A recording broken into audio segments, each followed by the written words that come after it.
Salve fratres, welcome back into the jungle of Protestantism.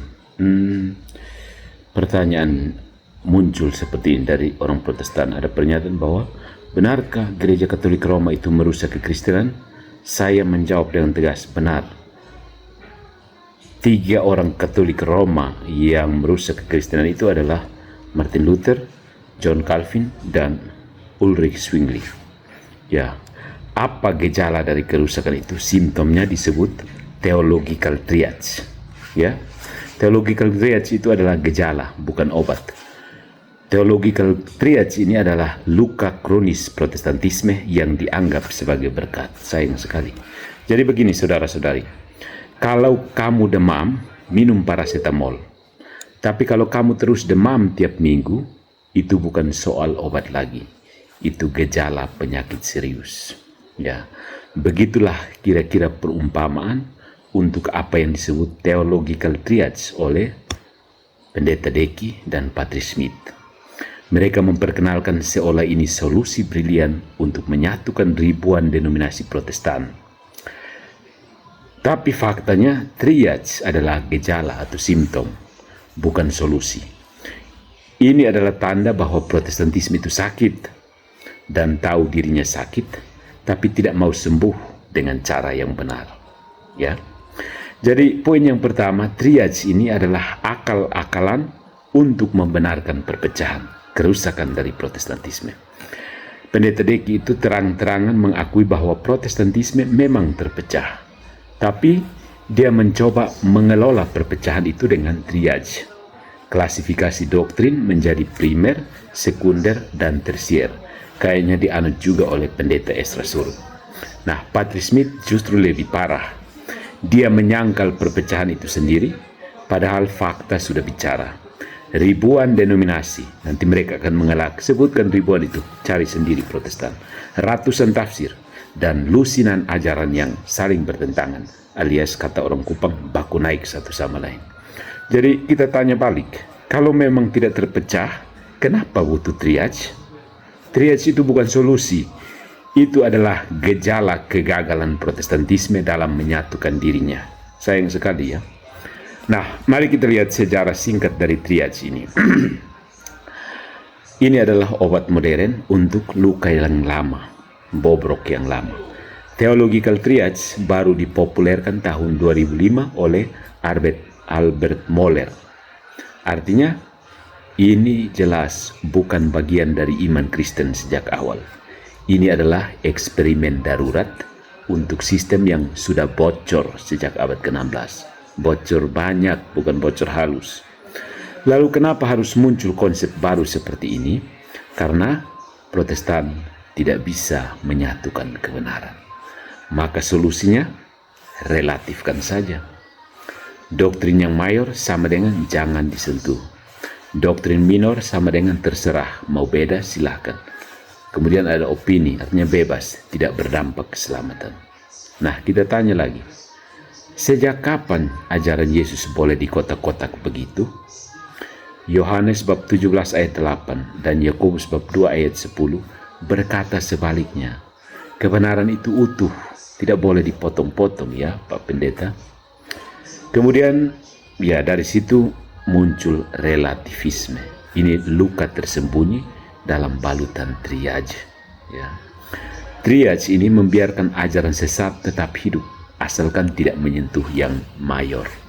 Tapi dalam kenyataannya, yang minor pun selalu berdampak ke yang mayor, karena iman itu satu kesatuan. Ribuan denominasi pun tetap berbeda, bahkan dalam hal mayor. Misalnya Tritunggal, Kristologi, bahkan Alkitab yang diakui. Jadi, triage tidak menyelesaikan apapun, malah membuka ruang untuk kelahiran bidat-bidat baru, perpecahan yang tidak pernah usai, relativisme iman, di mana kebenaran tergantung tafsir pribadi. Kenapa ya? Triage itu bukan solusi, saudara-saudariku. Triage adalah alarm kebakaran dari rumah yang sudah separuh terbakar. Jadi siapa lagi katrom yang mencoba membakar rumah? Sekali lagi trio kuek. Martin Luther, John Calvin, dan Ulrich Zwingli. yang kemudian dibakar oleh pengikut-pengikut seterusnya sampai terakhir pembakaran dilakukan oleh si Chonji. Di Indonesia pembakaran sedang dilakukan oleh Rudy Layar Teologi. So, my friends, gereja Katolik tidak butuh triage, karena ia tidak terinfeksi gejala itu. Ya. Gereja Katolik tidak mengenal triage ini karena tidak terpecah. Ya. Ada yang mengatakan, gereja Katolik itu bikin diri seolah-olah satu, tapi ternyata pecah-pecah juga. No. Ya. Gereja Katolik itu artinya bersatu dengan uskup di Roma. If you are not in communion with the Bishop of Rome, you are not Catholic. Jelas? Jelas. Kalau kamu tidak berada dalam persekutuan dengan uskup Roma, you are not Catholic. Meskipun mati-matian kamu menyebut diri Katolik. Ya. Jelas ke tidak, Protestan? Jelas toh? Jelas toh? Jadi kamu sebut-sebut seperti Old Catholics atau Deacon Gada si Dr. Triple itu apa? Palmarian, Anglican. No, they are not Catholic because they are not in communion with the Pope of Rome, the Bishop of Rome. Sampai sini paham Protestan? Paham ya? Paham. Oke. Jadi gereja Katolik tidak terpecah. Sorry, jangan datang bikin tukokwe falasi. Kemudian gereja Katolik ini menjaga seluruh depositum fidei dari para rasul. Gereja Katolik memiliki otoritas magisterial dan suksesi apostolik yang tidak terputus. Karena itu, gereja Katolik tidak membagi-bagi ajaran Yesus jadi utama dan tambahan. Gereja Katolik menjaga depositum fidei karena semua bagian penting karena berasal dari Tuhan. Kenapa muncul triage? Supaya ada peluang sisipkan bidat-bidat di dalamnya, bukan?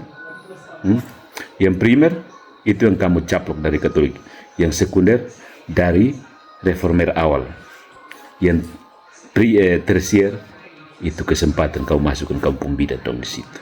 Jadi Protestantisme adalah kumpulan bidat-bidat yang adalah sekte-sekte dari gereja Katolik.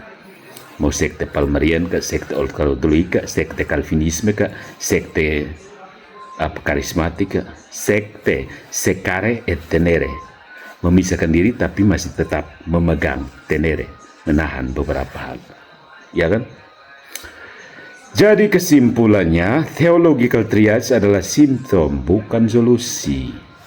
Pak Deki dan Pak Patrick Smith mungkin mengira mereka menemukan solusi elegan, tapi sebenarnya mereka cuma sedang memoles gejala penyakit.